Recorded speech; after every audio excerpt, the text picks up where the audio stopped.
तर मनोज सरांगे पाटील यांची पत्रकार परिषद सुरू झाली. आपण थेट जाऊयात.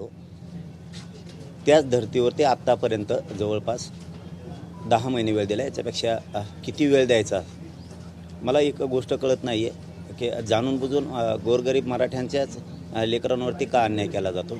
म्हणून मी आता खूप कठोर भूमिकेवरती आलो आहे. मला ते नाविलाज आहे, त्या पद्धतीचा निर्णय घ्यावा लागतो आहे. मला कुणाला दोष द्यायची इच्छा नाही आणि द्यायचा पण नाही, कारण आपल्या लेकराला समाजाला जर मिळतच नसेल तर मग आपण आता कठोर भूमिका घेणं गरजेचं आहे. आपण जे घोषित केलं होतं, कारण मी डायरेक्ट विषयाकडेच येतो आहे. 4 घंटे बोला आणि 2 घंटे बोला, त्याच्यापेक्षा 5 मिनटाच्यात मला प्रेस संपवायचीच. कारण मी त्या सीमारेषेवर आता आलेलो आहे. 30 मेचं जे आपलं आंदोलन आमरण उपोषण आपण ठरवलं होतं ते फायनल होणार आहे 30 मेला. परंतु त्याच्यात फक्त थोडा जास्तीचा बदल केला आहे आपण. ते आमरण उपोषण आपण फॅनमध्ये, सावलीत, मंडपात बसून आपण ते काय आणखीन सुविधा करून करत होतो ना. समजा सगळे तसंच करतात, मीच नाही तर सगळे तसं करतात. मला अंतिम टोकाचं आणि कठोर आमरण उपोषण करायचं आहे. रखरखत्या उन्हात मी हे उपोषण बास टाकून करणार आहे. ना कुठलं पाणी, ना कुठलं जेवण, ना पायात चप्पल घालणार आहे, ना काय करणार आहे. माझ्या शरीरात प्रचंड वेदना आहेत. या जीवाला मी तरसायचं तरी किती दिवस. त्यामुळं जे होईल ते होईल. उसनं घाताचा बळी गेला तरी देवेंद्र फडणवीसांमुळं गेला, सरकारमुळं गेला. कितीही जीवाची लाहीलाही झाली तरी हरकत नाही आहे, कारण माझ्या समाजाच्या लेकरांच्याच आयुष्याचा उन्हाळा झाला आहे. तर आपण आपली का कदर करायची. ते उन्हात कुठंही होईल, ते जंगलात होईल, रानात होईल, ते कुठंही होईल, परंतु ते खूप कडक आणि त्या रखरखत्या उन्हात ते आमरण उपोषण होणार आहे. आणि त्या भूमिकेवरती मी आता ठाम आहे. आता शेवटी त्याच्यात किती त्रास होणार आहे, किती जीवाची लाईलाई होणार आहे, किती कडक ऊन आहे, किती त्रास आहे, किती त्या वेदना होणार आहेत, याचा मी कसलाही विचार करायचं नाही ठरवलेलं. मी आता माझ्या निर्णयावरती फायनल आहे. कारण हे सारखे उपोषणं करूनसुद्धा माझ्या जीवाला इतक्या वेदना आहेत आणि इतका त्रास आहे प्रचंड. एकदा कुठंच ते तुकडा पडू दे, सरकारचा तुकडा पडेल नाही तर माझ्या जीवाचा तरी पडेल. या भूमिकेवरती मी फायनलच आता आलेलो आहे की आपण किती दिवस आता हे असं करत राहायचं. सरकारनं किती दिवस शब्द द्यायचे आणि आपण किती दिवस त्यांना वेळ द्यायचा. हे सलग आता 3 वर्ष झाले हे आंदोलन सुरू आहे. त्यामुळं ही जी मी तुम्हाला त्या दिवशी सांगितलं होतं की मी कठोर आंदोलनाची भूमिका घेणार आहे. तर हे मे महिन्याच्या या कडक रखरखत्या उन्हात हे आमरण उपोषण होणार आहे. ना कुठल्या पाण्याविना होणार आहे, कुठल्या जेवणाविना, ना पायात काय चप्पल राहणार आहे, ना बूट राहणार आहे, ना काय राहणार आहे. मी बास टाकून एका बाजूला बसून जाणार आहे. ते जे होईल ते होईल, त्याचा विचार मी नाही करा. जर माझ्या शरीराचा मी विचार करायला गेलो तर माझ्या समाजाच्या लेकराचा उन्हाळा करून टाकला आहे या सरकारनं. त्यामुळं कुठंतरी आता हे थांबलं पाहिजे. त्यांनी याचं आश्वासन द्यायचं आणि आम्ही ते बार ऐकत बसायचं. एकदाचं होऊ जाऊ दे आणि हे झालं फायनल. याच्यावरती कुठलाही बदल नाही, काही होणार पण नाही. आणि माझ्या मराठा समाजाला विनंती की कुणीही अंतरवालीकडं तुम्ही येऊ नका. कारण सरकारनं मराठा समाजावरती खूप माया दाखवली की त्यांना ऊनच लागल, त्यांना विठीसच धरायचं नाही, म्हणजे माया दाखवली. तर मग आता त्यांना जर माया आहे तर त्यांनी आत्तापर्यंत आरक्षण दिलं असतं. आणि म्हणजे ही डाव आहे मराठ्यात संभ्रम पसरायचा आणि हे करायचं. आता हे मला नाही वाटत की देशात असं पुन्हा आमरण उपोषण कुठं देशात झालं असेल आणि इतका कठोर पद्धतीची कुठंतरी निर्णय झालेला असेल की हे मी माझ्या मनानं म्हणत नाही, पण देशात मला नाही आठवत की असं इतकं टोकाचं झालं असेल आणि ते टोकाचं आता होणार. म्हणजे आता ठरलं आहे की 30 तारखेपासून आमरण उपोषण होणार. ते पण उन्हात होणार. आमरण उपोषण होणार, मंडप टाकून होणार, अनेक प्रकारचे राहतात. ते तुमच्या साक्षीनं होणार. लय झालं तर फक्त म्हणजे ते पण म्हणायला नाही पाहिजे, मी पण म्हणतो लय झालं तर फक्त पत्रकारांपुरती एखादी पट्टी राहिली तर राहील, सावली म्हणून. सावली नाही, मंडप नाही, काही नाही. असाच जाऊन बसणार आहे मी 30 तारखेला. मेलो तर मेलो.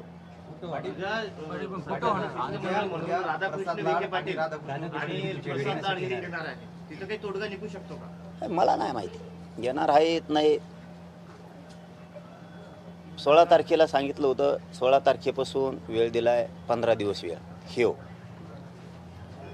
29 ऑगस्टपासून मुंबईतून दिलेला आत्ता 29 मेपर्यंत 10 महिन्याचा वेळ. काय करणार येऊन तुम्ही? चर्चा बोलणार? मला चर्चा नाही पाहिजे रे बाबा. 58 लाख नोंदी निघाल्या, त्याचे कुणबी प्रमाणपत्र तुम्ही देणार आहेत का? ज्यांना कुणबी प्रमाणपत्र दिले त्यांच्या तुम्ही व्हॅलिडिटी देणार आहेत का? हैदराबाद गॅझेटियरचा तुम्ही JR काढलाय, ते प्रमाणपत्र देणार आहेत का? त्याच्या व्हॅलिडिटी तुम्ही देणार आहेत का? तुम्ही आरक्षण देताय म्हणजे नेमकं काय करताय? मराठ्यांची मतं मात्र तुम्हाला लागतील आणि मराठ्यांच्या लेकराला मात्र आरक्षण दिलं जात नाही. ही दुट्टप्पी भूमिका कोणची? तुम्हीच आमच्यावरती हल्ले करायचे आणि तुम्हीच आमच्यावरती 307चे गुन्हे दाखल करायचे. म्हणजे राज्यातले गुन्हे सुद्धा मागं घ्यायचे नाहीत. सामूहिक कट रचून तुमचे पोलिस येणार आणि आमच्यावर हल्ला करणार. त्यांच्यावरती 120 पोलिसांवरती लागून त्यांच्यावरती 307 व्हायला पाहिजे, तर आमच्या क्रॉस घेतल्या जात नव्हत्या. राज्यभर हे खोटे दाखल केलेले गुन्हे. तुम्ही सातारा संस्थांचा JR काढू शकत नाही आहे. 1 महिन्याचा वेळ मागितला, 10 महिने झाले. अरे बलिदान गेलेल्या तुम्हाला मराठीची एवढी माया आहे, तुम्ही सांगता हे मराठा समाजाला ऊन लागन, मे महिन्याचं कडक भयंकर ऊन, हे लोक घराच्या बाहेर सुद्धा निघाणार. जीव जायला लागलेत उष्णतेमुळं, उन्हामुळं जीव जायला लागला आहे लोकांचा, बळी चाललेत. मराठ्यांना विटीच धरू नका, एवढी माया आहे. तर हे तुम्हाला, तुम्ही बलिदान गेलेल्या कुटुंबाच्या लेकराच्या नोकऱ्या देणार, इतकी तर नीच आणि नालायक अवलदी जन्माला तुम्ही सत्तेत बसलात. कमीत कमी ती तुमची बहीण होती, ती तुमची आई आहे. मराठ्यांचं कुटुंब उघड्यावर पडलं यार, उन्हात पडलं ते. तुम्ही तिथं नाही वेळ देत. ही माझी समाजाविषयीची तळतळेन, मी ती समाजावर ते विश्वास कमवला आहे. मी समाज सोडून नाही काय करत, मला नको पण काय.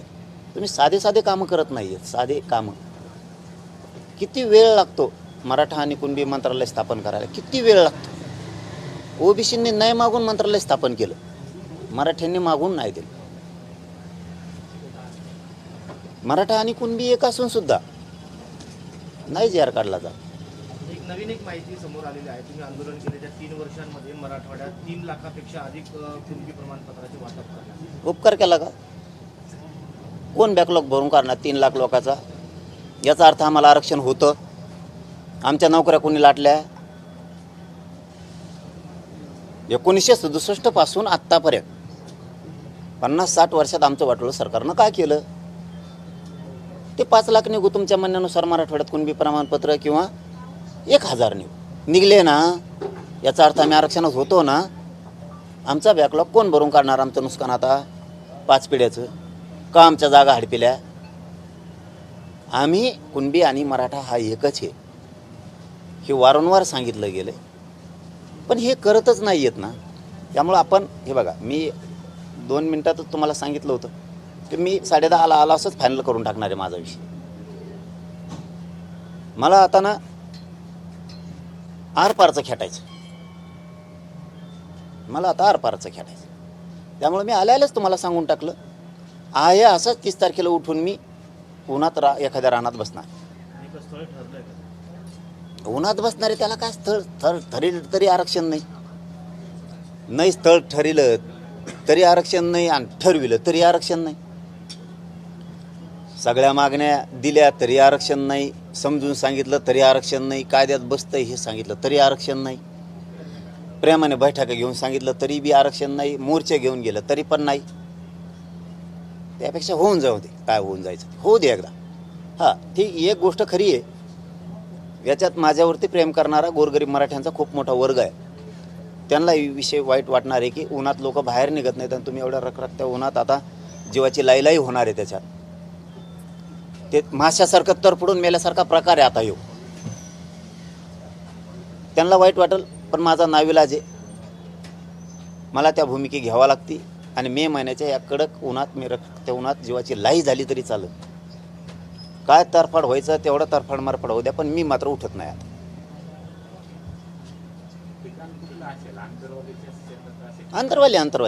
अंतरवाली बाहेर नाही. प्रसाद लाडनंतर तुम्हाला कोणी सरकारकडून कोणी संपर्क केलेला आहे का? तुमचा संवाद झालाय का? केलाय, पण बोलून करता काय दादा?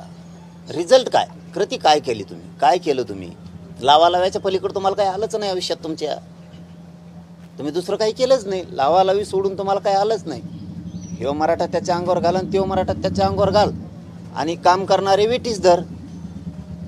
याच्या पुढे तुम्हाला काही आयुष्यात आलंच नाही ना. सरकार म्हणून फोन करून काय करता? रिझल्ट काय देणार तुम्ही? तुमचे फोन मस आले. हां, मला इथं मराठ्यांना रिझल्ट द्यायचा आहे, त्यांना आरक्षण द्यायचं आहे. तुम्ही काय दिलं? फोनवर बोलणं. त्यातलं मी नाही आहे बाबा. मला तुम्ही बोलून काय करायचं? माझ्या मराठ्यांचे लेकरं बाळ अधिकारी झाले पाहिजे, ते साहेब म्हणून माझे आईबाप मराठ्यांना बघायचे. अरे तुम्ही काय उत्तरं देता रे नालायकासारखे? काय उत्तर आहे त्यांचे? पश्चिम महाराष्ट्रातला मराठा समाज हा सदन आहे, त्यांच्याकडं ऊस आहे, बागायती आहे, फळबाग आहे. पश्चिम महाराष्ट्रातल्या ओबीसीकडे फळबाग नाही काय? काय सरकार चालित? इतकं क्रूर सरकार आणखीन आलं नसन रे कधीच देशात, जगात. काय उत्तर आहे? पश्चिम महाराष्ट्रातल्या मराठ्यांना आरक्षणाची आवश्यकता नाही आहे, कारण ते सदन आहेत, त्यांच्याकडं ऊस येतं, फळबागा आहेत, द्राक्षे येतं. ओबीसीकडे नाहीत काय? मग तिथं असणाऱ्या बागायती असणाऱ्या ओबीसीला आरक्षण नाही काय? ह्यो रूल आहे काय आरक्षणाचा? तिथल्या मराठ्यांकडे ऊस येतं, पाणी सदन येत म्हणून त्यांना आरक्षण नाही देत आम्ही. मग तिथला ओबीसी काय डोंगरात राहतो का?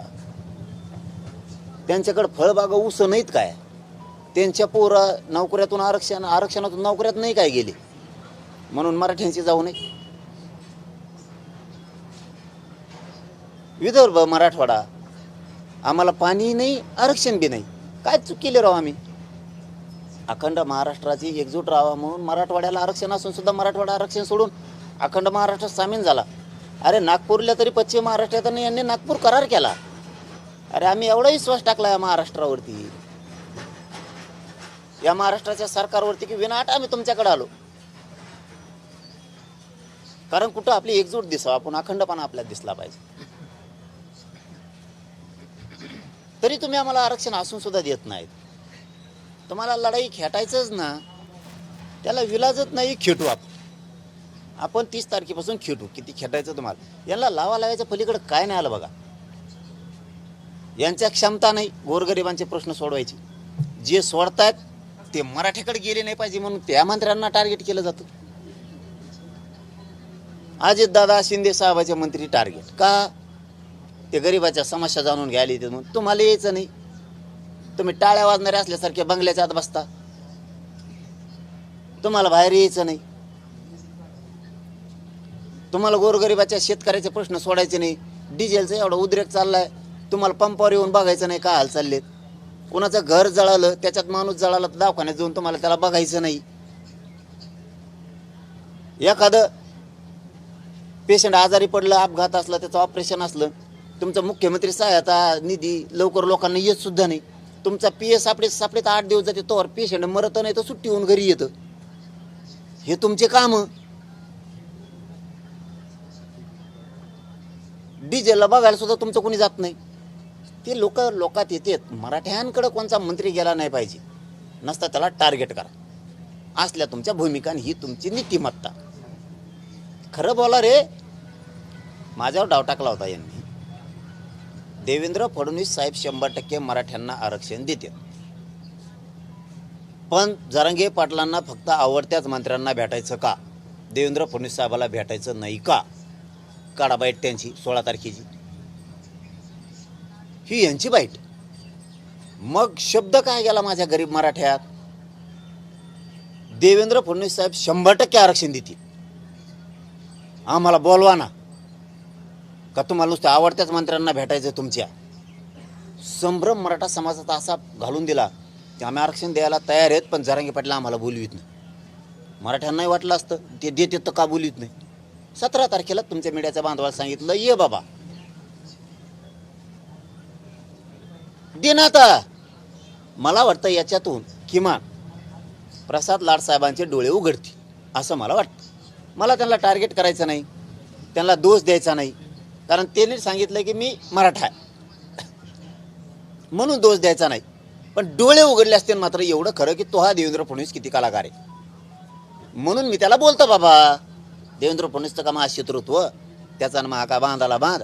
मग आपल्या आईला हाणलं, मराठ्यांची आई माझी आई आहे म्हणून मी त्याला बोललो. बळच नाही बोलत बाबा मी कोणाला. ही आता डोळे उघडले असतील जरांगे पाटील का बोलतायत देवेंद्र फडणवीसला. कारण मराठ्यांविषयी ठासून भरलेला द्वेष, मराठ्यावर जेवढा अन्याय करता येईल तेवढा करण्याचा प्रयत्न. पुन्हा सांगतो आजच्या प्रेसच्या माध्यमातून, आणखीनही मराठ्यांचे मन जिंकायला देवेंद्र फडणवीसांना संधी आहे. नाही आम्ही शत्रू, तुम्हाला कधी मानत नाही, मानणार. माझं म्हणणं समजून घ्या रे. भाजपमधले मराठ्यांचे मंत्री आमदार समजून घ्या रे. तुमची सुद्धा लेखबाळ मोठी होणार आहे रे. तुमची नसन होणार तो तुमच्या कार्यकर्त्याची मराठीची होणार आहे. तुमची ओढ ही मराठ्यांच्या बाजूने असलं पाहिजे. एवढं जरी झालं, लाडांना एवढं जरी कळालं आपलाच माणूस दोषी आहे, मनातली मनात म्हणतो मी, तरी खूप झालं.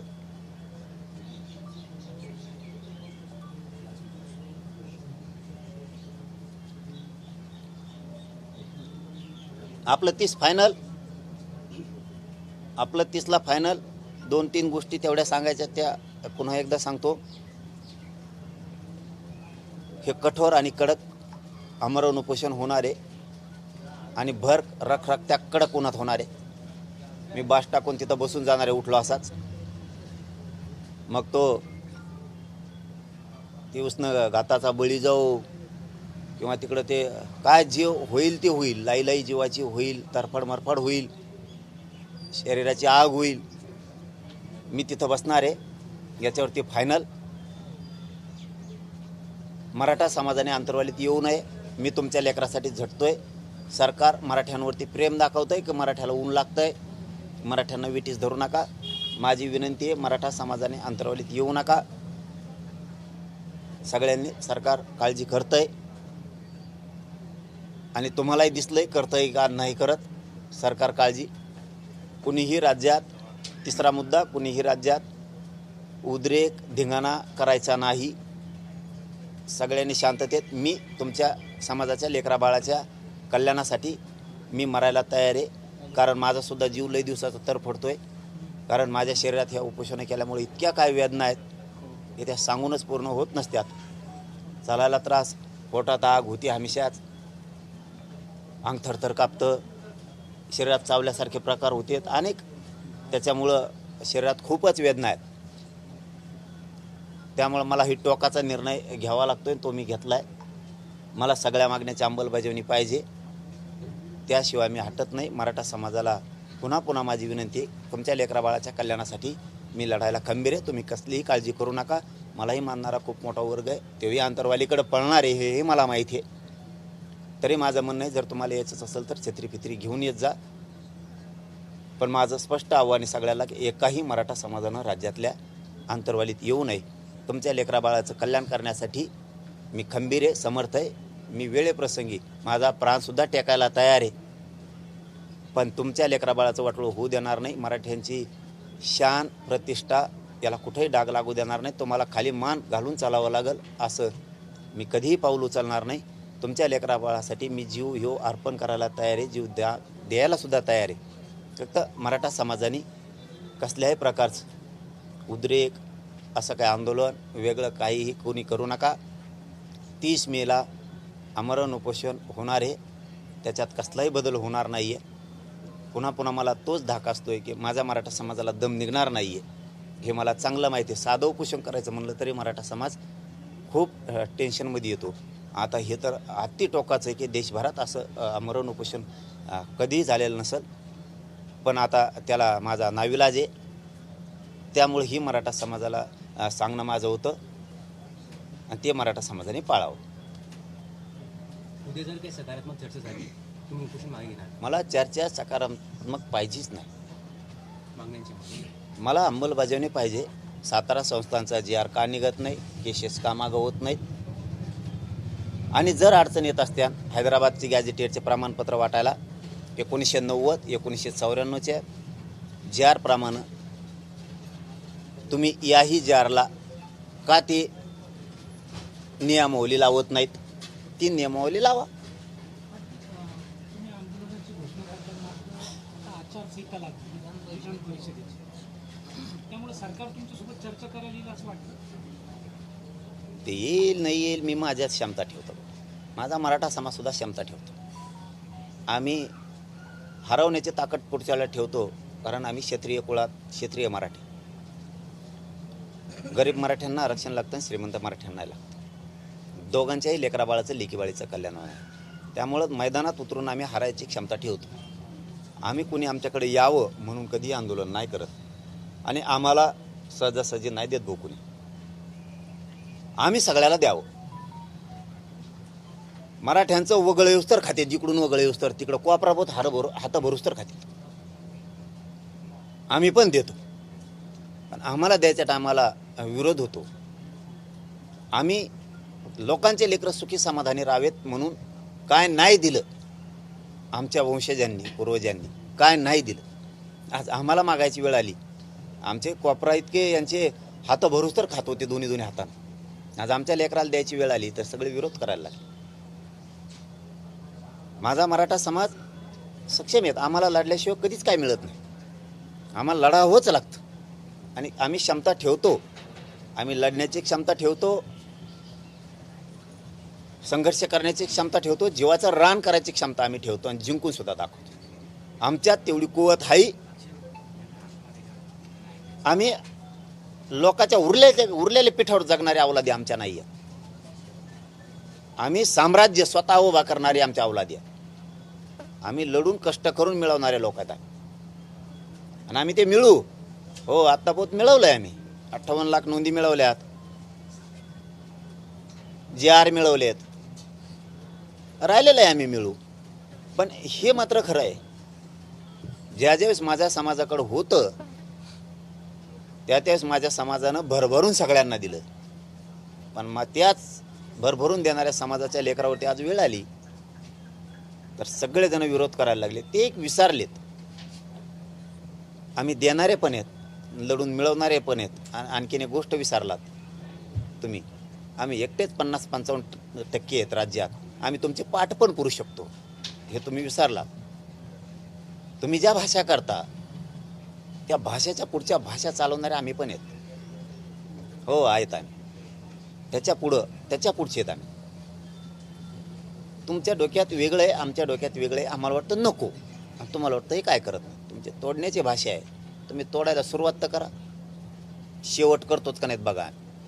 पाटील, त्या दिवशी तुम्ही बोलताना म्हणले की सरकारनं एक GR काढलेला आहे की ओपनमध्ये OBCला घुसता येणार नाही. तो GR सुद्धा आता सरकारने रद्द केला. तुम्ही अभ्यासक बोलवलेत आज त्याबरोबर. पण तो GR सरकारनं रद्द केला. हां, आता ते आज केलेलं असेल तर मला नाही माहिती. मी आज बोलवले होते की त्याच विषयावर. मी 16 तारखेला तुम्हाला सांगितलं होतं की मी त्या JRच्या बद्दल तो चांगला आहे का नाही याच्याबद्दल बोलवणं, नंतर भूमिका घे.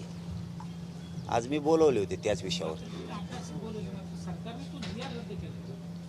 हां, मग ते मला माहीत नव्हतं. मग आता का रद्द केला आहे, मग चांगला आहे का ते याच्यावर चर्चा करू आम्ही. का रद्द केला किंवा ठेवायचा का नाही ठेवायचा याच्यावरती चर्चा होईल. पाटील, प्रसाद लाड जेव्हा तुम्हाला भेटून गेले त्यानंतर सरकारचा आणि तुमचं मधल्या काळात काही चर्चा झाली का? हो ना, बोलणं झालं. त्यांचा फोन आला ना. मी म्हणलंच ना, हे बघा मी तुम्हाला काय खोटं बोललो यार जिंदगीत. तुमच्याशी मी प्रामाणिक आहे, माझ्या समाजाशी मी प्रामाणिक आहे. मी काहीच लपून ठेवत नाही. पण मला फोनवर नको रे बाबा. फोननी होणार काय? तू काय सांगणार आहे सांगा मला. हां, तू म्हणणार समजा टाईम लागतोय तर 8 महिने 10 महिने झाले टाईम दिला. तुम्ही म्हणता GR काढायचा तर काढलाय. तुम्ही म्हणता प्रमाणपत्र द्यायला नोंद पाहिजे तर 58 लाख नोंदी निघाल्यात द्यायनात. तुम्ही म्हणता व्हॅलिडिटीला अर्ज दाखल करा देतो तो केलेले आहेत. बलिदान गेलेल्या कुटुंबाला नोकऱ्या आणि त्यांचा निधी मागतोय तर बलिदान गेलेले आहेत. तुमचं बोलायला काय जागा आहे? तुमच्याकडे उत्तरं द्यायला सरकारकडे जागाच नाही. त्यांनी मला खिंडीत पकडायला ठरवलं होतं यावेळेस. मी टाकला डाव. त्यांनी खिंडीत पकडलं होतं मला, किंवा मला बोलवीत नाही, मुख्यमंत्री टार्गेट केला जातो आणि आपल्या जातीचा मुख्यमंत्री नसून त्याने आरक्षण दिलं, ही भाषा त्यांची. अरे बाबा, आपल्या जातीचा मुख्यमंत्री नाही हां तरी त्याने आरक्षण दिलं. पण तू डोक्यात किडे पडलेत का? तुला दुसरं नाही का कळत? तो आपल्या जातीचा नसून त्याने आरक्षण दिलंय, पण तो आपल्या जातीचा नसून मराठ्याने त्याला मुख्यमंत्री केलं ना.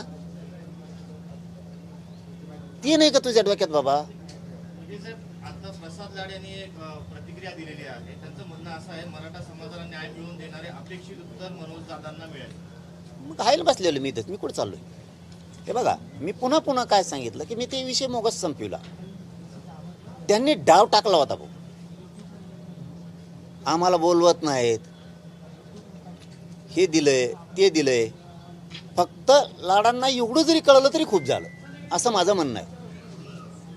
की याच्यात मनातले मनात म्हणले तरी बस, ते मनातले मनात जरी म्हणले तरी बस झालं आमच्यासाठी.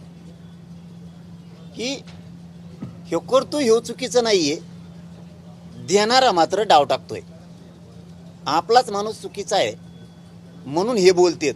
मनातले मनात म्हणले तरी बस, त्यांचा राजीनामा नको आम्हाला, त्यांचं काय नको.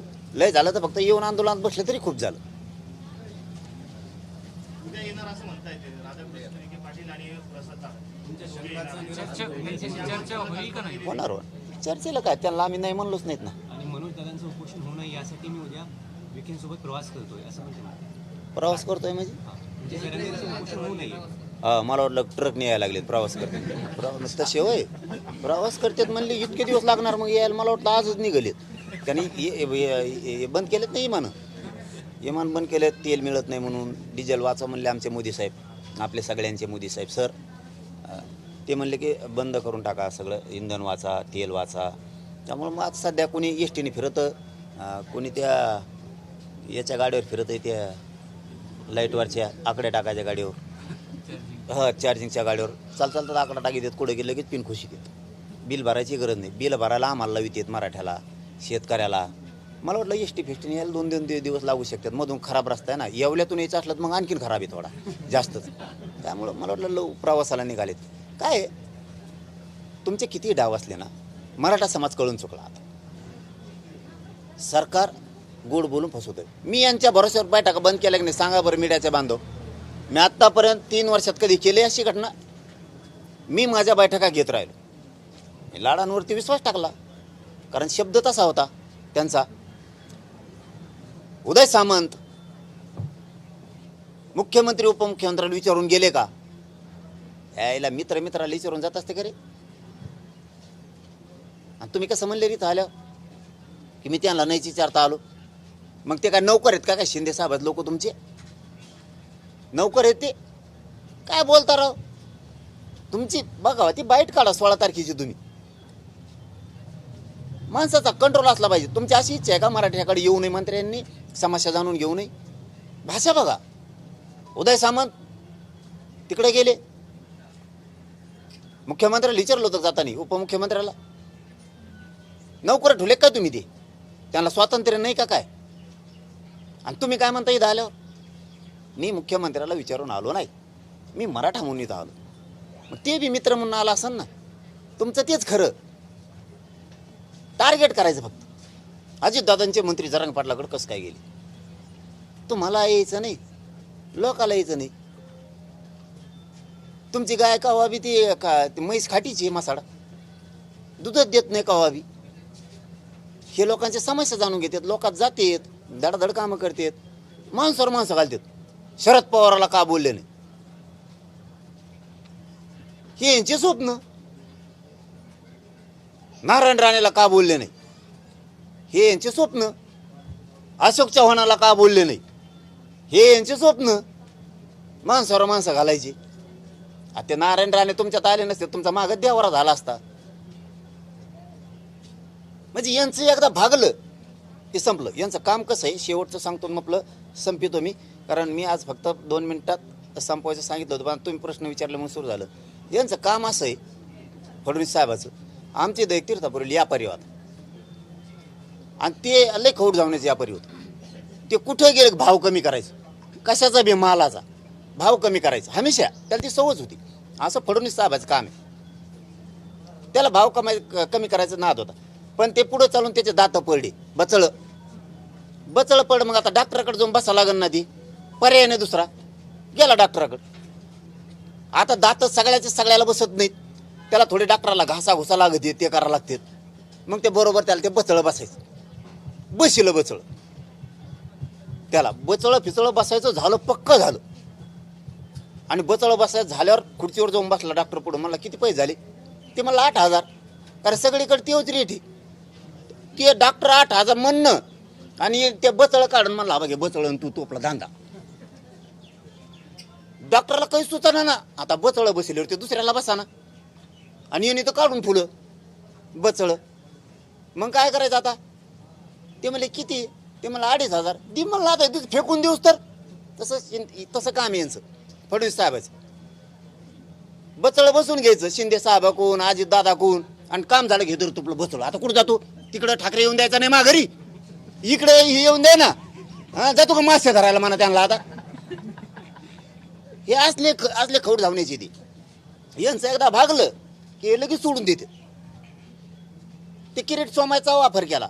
ते कुंकड पड काय माहिती, नुसतं गोण्या घेऊनच पळत होते. ते ट्रॅक्टर हातुडा एवढा बला हातुला आला मला, बला हातुला काय सगळं असे सगळा पाचकाच. ते मुनगटीवर साहेबाचा देवारा केला. नितीन गडकरी साहेब एवढा मोठा नेता आहे, त्याचा पाचका केला. आता लाग ना बोललेले गांडील तवाच लागत त्यांच्या, पटून नाही घेणार ते. हे खरं आहे.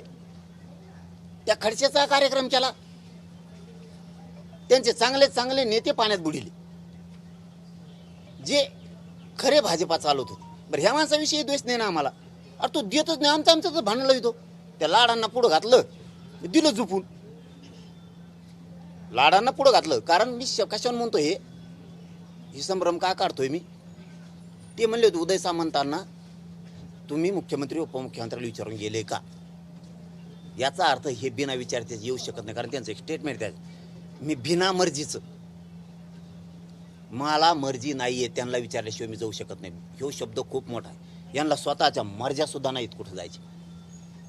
मी माझ्या मर्जीनं जाऊ शकत नाही. तसं मुख्यमंत्र्याला विचारल्याशिवाय येऊ शकत नाही. हे काय म्हणतात, मी मराठा म्हणून आलो. पण त्या मराठा म्हणल्यामुळं आम्हाला त्यांच्याबद्दल स्वाभिमान. यांना बोललं की राग येतो. खरं सांगितलं, अरे द्या ना, आम्ही तुमचं उदं करतो ना. किती वाऱ्या सांगितलं, अरे किती वाऱ्या सांगितलं हे. आम्ही करतो उदं तुमचं. चला, नाही केलं ना त्याच्या मायाला तुम्ही म्हणताल ते. तुम्ही देत नाहीत, मग आम्हाला ती चीड का चिड येते मला ही. आता 4-2 पिलावळ उठणारच. कारण बोलल्याला जमत नाही, द्यायचं तर काही नाही मराठ्याला. दानत ठेवा, अवकात ठेवा, ती द्यायची, मग बोलणं नाही खावा. दानत ठेवायची, ती द्यायची, आणि मग माणसानं बोलणं ऐकून नाही घ्यावा. तुम्हाला द्यायचं नाही, बोलणं ऐकून घ्यायचं नाही. हुकुमशाही लावले काय तुम्ही? मराठ्या पुढे शानपणा करता काय तुम्ही? आम्ही संयमानं 8 महिने झाला ऐकून घेतलंय भाऊ. 8 कसले 10 महिने. बरं, शब्द नाही काढला, दाखवा ना मला काढल्याला. आजही नाही काढला. आत्ताही फक्त फरक सांगितलाय. हे बचळ काढणे, याला त्याला संपविणे, काय खोटं आहे. असे कित्येक तरी आहेत. तुम्ही दावणे लावून बांधता लोक. यांना खतखत माहीत नाही. हे बघा पत्रकार भाऊ, यांना खतखत माहीत नाही. यांचं काय स्वभाव आहे, यांची एखाद्या ठिकाणी 10 एकर जमिनी, हे काय करतात, 10 एकरच्या शेजारी 100 एकर घेतात. एबीपी माझा, उघडा डोळे बघा नीट.